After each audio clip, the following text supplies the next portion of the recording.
Hello সবাইকে, আশা করি সবাই অনেক অনেক ভালো আছেন। সো আমাদের প্র্যাকটিস নোটসের আরও একটা এপিসোড আমি আপনাদের সাথে শেয়ার করতে যাচ্ছি। সো এই ভিডিওতে আমরা 5ই আগস্টের একটা ট্রেডিং সেটআপ আপনাদের সাথে শেয়ার করার চেষ্টা করব। অ্যান্ড আমি কেন এখানে একটা পজিশন নেওয়ার চেষ্টা করেছি, অ্যান্ড এই পজিশন থেকে আমার কতটা রিটার্ন এসেছে বা কিভাবে আমি এখানে বাই করলাম অ্যান্ড প্রাইস এক্স্যাক্টলি বাইং সাইডেই চলে গেল, সেটাই আমি টিপস অ্যান্ড ট্রিক্সগুলো আপনাদের সাথে শেয়ার করার চেষ্টা করব। সো বাই দ্য ওয়ে, যারা একেবারে বিগিনার এই ভিডিওটা অনলি তাদের জন্য, যারা অনেক অ্যাডভান্সড এই ভিডিওটা তাদের জন্য, তারা এই ভিডিওটা স্কিপ করতে পারেন। সো এই যে চার্টটা আপনারা দেখতে পাচ্ছেন, এই চার্টটা হচ্ছে অ্যারাউন্ড 11টার মতো বাজবে তখন। সো এরপর আরও কিছু চার্ট হয়েছে, সেটার আপডেট আমি পরবর্তীতে দিয়ে দিব। অ্যান্ড বিফোর দ্যাট আমরা একটু চেষ্টা করি যে এইখানে কেন আমরা বাইং সাইডে গিয়েছি। সো এর জন্য আমরা একটা কাজ করি, আমরা প্রথম থেকে একটু অ্যানালাইসিস করে বা ব্রেকডাউন করার চেষ্টা করি। সো আমি আশা করি আপনার বেসিক্সটা অ্যাটলিস্ট ক্লিয়ার, যে আপনি সাপোর্ট কী জিনিস সেটা বুঝেন, রেজিস্ট্যান্স কী জিনিস সেটা বুঝেন, অ্যান্ড অথবা সাইডওয়েজ অথবা কনসলিডেশন কী জিনিস সেটাও আপনি বোঝেন। সো আপনি যদি এই বেসিক্স যদি বুঝে থাকেন, আপনার জন্য আমার এই ট্রেডটা ক্যাপচার করা ইজি হবে। অ্যান্ড কীভাবে আমি এখানে একটা বড় টার্গেট ক্যাপচার করেছি সেটাও আমি আপনাদের সাথে সিক্রেটগুলো শেয়ার করার চেষ্টা করব। বাই দ্য ওয়ে, এটা আপনার এইরকম ভাবার কোনো কারণ নেই যে আপনার এখানে উইন রেশিও 100%। এখানে ধরেন যে আপনার যদি অ্যারাউন্ড 65 to 68% উইন রেশিও থাকে, you are good to go. And কেন এখানে? কারণ এখানে আমরা মিনিমাম 1:2 অ্যান্ড 2.5 এর নিচে আমরা কখনো ট্রেড এক্সিকিউট করি না, ঠিক আছে? সো এই ব্যাপারগুলো মাথায় রাখেন, আমি আপনাদের গুছিয়ে পুরো ব্যাপারটা বুঝিয়ে দেওয়ার চেষ্টা করছি। আর এই নিচে যে চার্টগুলো আছে, এটা হচ্ছে ভলিউমের চার্ট। আপনারা নিচের ভলিউমটাও আপনাদের কাজে দিবে, সেটা আমি 1 by 1 আপনাদের বোঝানোর চেষ্টা করছি। সো প্রথমত আসি, প্রাইস আমার ওপর থেকে দেন নিচের দিকে আসার চেষ্টা করলো, রাইট? তাহলে উপরে যখন থাকে সেটা কি হয়? সেটা হচ্ছে হাই, রাইট? নিচে যখন থাকে সেটাকে কি বলবো? লো, রাইট? আবার যখন এই হাই থেকে আরেকটা নিচে হাই তৈরি করবে, সো প্রথমত এটাও হাই হলে এটাও তো হাই হবে, রাইট? বাট এই হাই থেকে এই হাই যেহেতু নিচে, তাহলে আমরা এটা কী বলবো? Lower high, right? অ্যান্ড এই লো আর এখানে কী হবে? অফকোর্স এটা লো, কারণ নিচের সাইডে তো হাই হতে পারে না, রাইট? সো এটার থেকে এই লো যেহেতু নিচে, তাহলে আমরা এটা কী বলবো? লোয়ার লো। এখন স্ট্রাকচারটা আমি যদি খেয়াল করি, এই স্ট্রাকচারটা এইভাবে যদি আমি বেসিক্স বোঝার চেষ্টা করি, তাহলে আপনি খেয়াল করবেন যে এইটা হচ্ছে একটা ওয়েভ। এটা যদি আমি 1 ধরি, এখানে হচ্ছে আমার 2, এখানে হচ্ছে আমার 3, রাইট? অ্যান্ড যখনই আমার টিপস হচ্ছে, আপনি যখনই দেখবেন কোনো একটা প্রাইসের মধ্যে ওভারল্যাপিং হচ্ছে, তখনই বুঝবেন যে এটা একটা কারেক্টিভ স্ট্রাকচার, ঠিক আছে? এর মানেটা কি? এর মানে হচ্ছে, ধরেন প্রাইস এখান থেকে উপরে গেল, একটা হাই তৈরি করলো, আবার নিচে আসলো, দেন আবার উপরে গেল, দেন আবার নিচে আসলো। এই হাইটা যে এই লো দ্বারা ওভারল্যাপিং হলো, এখান থেকে প্রাইস আবার উপরে গেল, আবার নিচে আসলো, আবার যে ওভারল্যাপিং হলো, এটাকেই বেসিক্যালি একটা কারেক্টিভ স্ট্রাকচারের আন্ডারে পড়ে, ঠিক আছে? সো আপনি যদি খেয়াল করেন, এই লোটা থেকে এই যে হাইটা তৈরি করলো, এই যে লোয়ার হাইটা তৈরি করলো, এটা কিন্তু অলরেডি ওভারল্যাপিং করে ফেলেছে, রাইট? অ্যান্ড এখানে কিন্তু অনেক বাই যারা ওভারল্যাপিং করার ফলে এখানে প্রাইস উপর যাওয়ার চেষ্টা করছে, অনেক স্ক্যাল্পাররাও কিন্তু এখানে ধরা খেয়েছে। কীভাবে? তাদের স্টপ লস ছিল এই লোয়ের নিচে, রাইট? সো এদের স্টপ লস হান্ট করা বা এসএল হান্ট করা হচ্ছে মার্কেটের কাজ। সো স্ট্রাকচার যেহেতু আমার এখানে ব্রেকের উপরে গিয়েছে, অ্যান্ড অনেক সেলাররা এখানে পজিশন নেওয়ার চেষ্টা করেছিল, বাট তারা কিন্তু এখান থেকে এই হাইটা কি হবে? এখানে একটা হাই আছে, এই হাইটাকে কি বলতে পারেন এটা কি মেজর নাকি মাইনর? এটা হচ্ছে মাইনর। আপনারা যদি মেজর অ্যান্ড মাইনর মধ্যে ডিফারেন্স না বুঝেন, তাহলে আমি আপনাদের রেকমেন্ড করব, আমার প্রিভিয়াস একটা এপিসোড আছে বা বেশ কয়েকটা এপিসোড আছে, আপনারা মেজর অ্যান্ড মাইনর মধ্যে ডিফারেন্সটা একটু দেখে আসেন, যেন আপনারা মেজর অ্যান্ড মাইনর মধ্যে ডিফারেন্স বুঝতে পারেন। যদি আপনারা এটা না বুঝেন অ্যান্ড আপনি স্ক্যাল্পিং করে থাকেন, তাহলে কিন্তু আপনার স্টপ লস হান্ট হওয়াটা বেশ কয়েকবারই হতে পারে, রাইট? কারণ আপনি এখানে যদি এসএল আপনি এখানে শর্ট করে থাকেন, আপনার অফকোর্স এসএল এখানে থাকবে, অ্যান্ড এই হাইটা দিয়ে অফকোর্স আপনার এসএলগুলো ক্যাপচার করা হয়েছে, রাইট? সো আমাদের কি করতে হবে? মেজরে ফোকাস দিতে হবে, রাইট?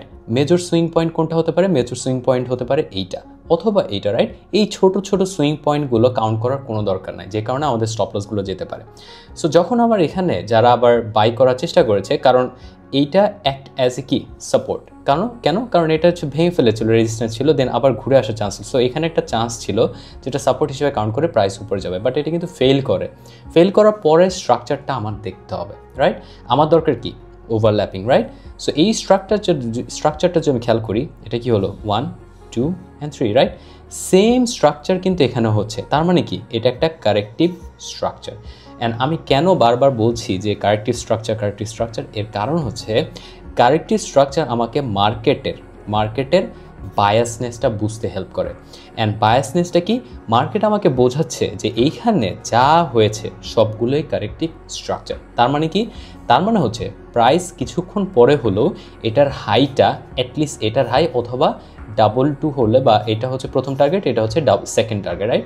এগুলোর হাইগুলো টেক করা হচ্ছে মার্কেটের কাজ, বা যারা এখানে পজিশনের চেষ্টা করছে, যারা স্মার্ট মানি কনসেপ্ট বুঝেন বা যারা বড় বড় ইনস্টিটিউশন আছে, তারা এই লিকুইডিটিগুলো এখানে গ্র্যাব করা হচ্ছে তাদের কাজ। কারণ কি, এখানে একটা এসএল আছে, এখানে একটা এসএল আছে, এখানেও একটা এসএল আছে, আবার এটার হাতেও এসএল আছে। কেন এসএল আছে? কারণ এখানে তো সবাই শর্ট করেছে।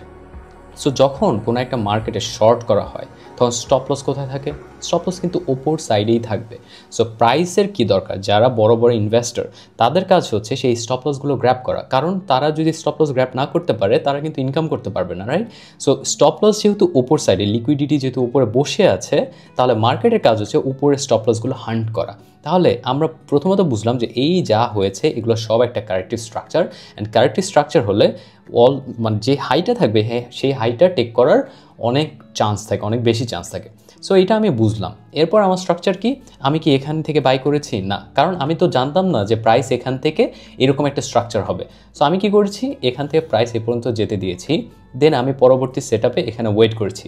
সো আপনারা কি করতে পারেন, প্রথমত আমরা এখানে মনে মনে আমরা যেটা ভেবে ফেলতে পারি যে প্রাইস এ পর্যন্ত আসতে পারে, তাহলে এটা কি হতে পারে, এখানে যদি প্রাইস আসে তাহলে এটা হবে double bottom, right? So double bottom হলে আমরা এখানে বাই করতে পারি, বাট সেটা কিন্তু হয়নি, রাইট?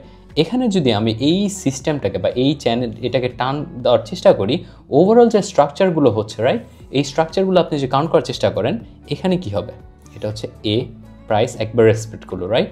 এটা কি হচ্ছে, এটা হচ্ছে বি, রাইট? এটা কি হচ্ছে সি, রাইট? এটা কি হচ্ছে ডি। অ্যান্ড আপনারা একটা জিনিস যদি না বুঝে থাকেন তাহলে আপনাদের এই ট্রেডগুলোতে অনেক লস ক্যারি করতে হবে। সেটা হচ্ছে কোনটাকে রাইজিং ওয়েজ বলে অ্যান্ড কোনটাকে অ্যাসেন্ডিং চ্যানেলিং বলে।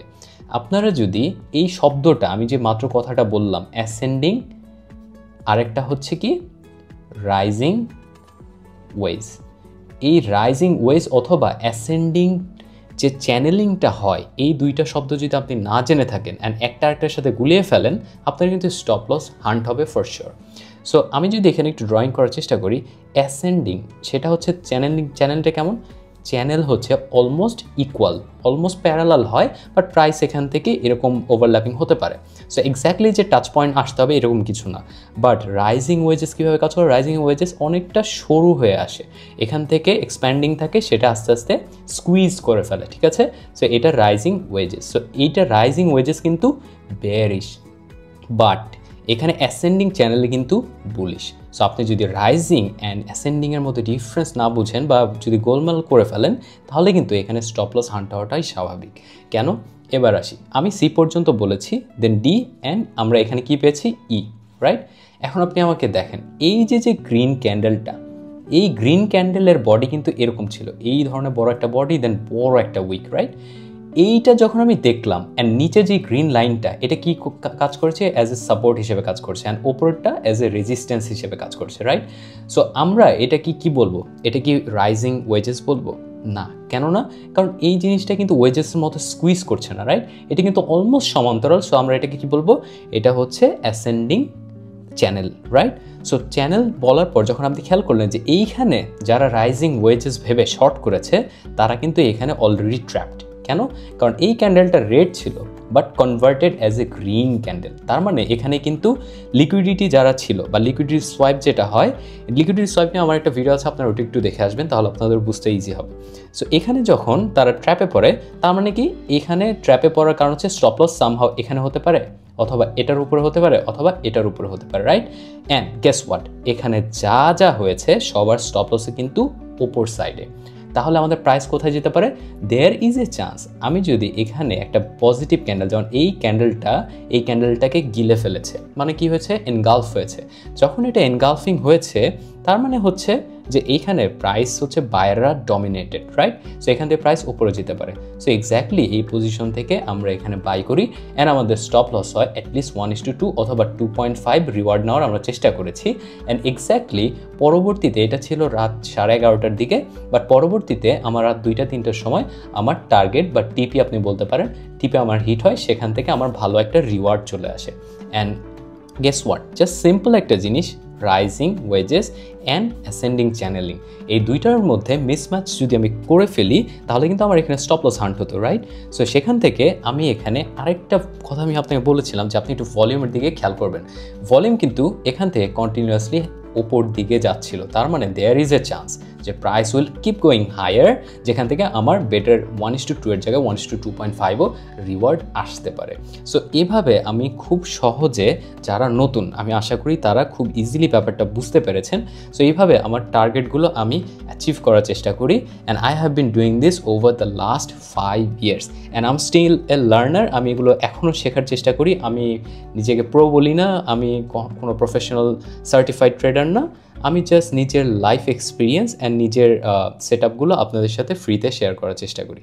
So I hope you guys get to learn a lot of stuff from this video. If you do, please consider following my page because more amazing contents are coming up. Alright guys, take care and Allah Hafiz.